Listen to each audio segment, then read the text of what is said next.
लोकसभा में विपक्ष के नेता राहुल गांधी 20 दिसंबर तक जर्मनी के दौरे पर है।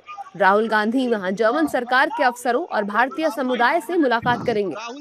लेकिन बड़ी बात यह है कि राहुल गांधी का जर्मनी दौरा ऐसे समय में हो रहा है जब देश में संसद का शीतकालीन सत्र चल रहा है। ऐसे में राहुल गांधी बीजेपी के निशाने पर आ गए हैं।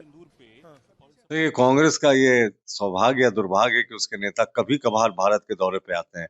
वो जब सुनिए कभी कंबोडिया, कभी बैंकॉक में निर्वाणा करते रहते हैं। अभी फिलहाल जर्मनी में जब इतने पूरे देश में कांग्रेसी आंदोलन कर रहे हैं तो उनके नेतृत्वकर्ता ही गायब हो गए।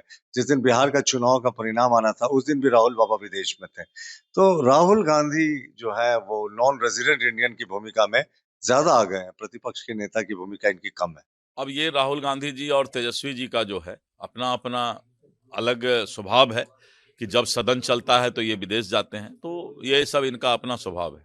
ये स्वाभाविक है। माननीय राहुल गांधी जी राजनीतिक पर्यटक हैं और इनकी संगति का असर इनके पॉलिटिकल ड्राइवर एसआईआर पर तेजस्वी यादव तो उन पर भी गहरा असर पड़ गया है। बिहार के चुनाव ने गहरा जख्म दे दिया है तो विदेश चले गए, लेकिन व्हिप इन पर लागू नहीं होगा।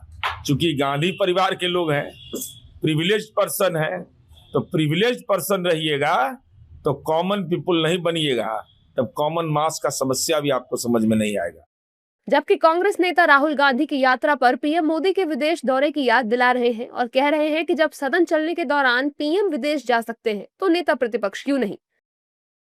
प्रधानमंत्री भी विदेश दौरे पे है। जब सदन चलता है तो देश के प्रधानमंत्री विदेश भाग जाते हैं। तो प्रधानमंत्री को देश में रहना है, जवाब विपक्ष का प्रधानमंत्री को देना है और प्रधानमंत्री उससे बच के विदेश भाग जाते हैं। अब प्रश्न राहुल जी पर खड़ा होता है। तो हमें लगता है कि आप लाख प्रयास कर लो, विपक्ष की आवाज नहीं दब सकती। विपक्ष तो प्रश्न करता रहेगा। आपको बताएं तो पिछले 6 महीनों में राहुल गांधी का ये 5वां विदेशी दौरा है। इससे पहले जुलाई से लेकर सितंबर के बीच वो लंदन, मलेशिया, ब्राजील और कोलंबिया की यात्रा पर गए थे।